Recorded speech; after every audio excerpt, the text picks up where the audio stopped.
People say that fate brings lost or abandoned animals to the desired threshold, but it does it in different ways. In the case of the video's hero, the hand of fate was his dog Terry. The dog used to walk in the forest near the house, but one day she returned not alone, but with a little dog. When Terry's owner saw the baby, he did not understand what kind of animal it was. The animal was born recently, but there was already something dog-like about him.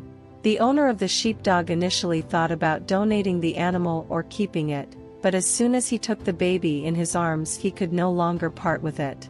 He fed the puppy milk, and the dog Terry warmed him with her fur and licked him while they lay together. The baby grew up, and the owner was more and more inclined to think that his new pet was far from a dog.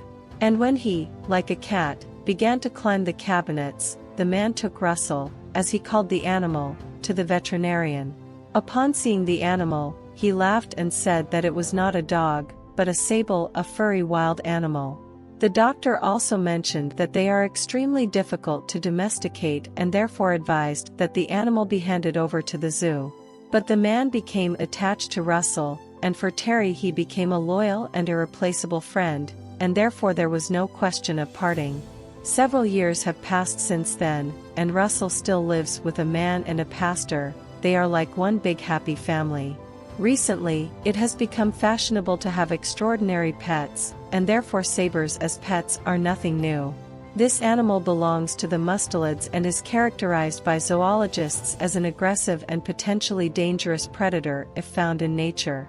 But if you raise a sable at home, it will not be much different from a cat. Most sables are kept as pets in Japan, China, and Mongolia.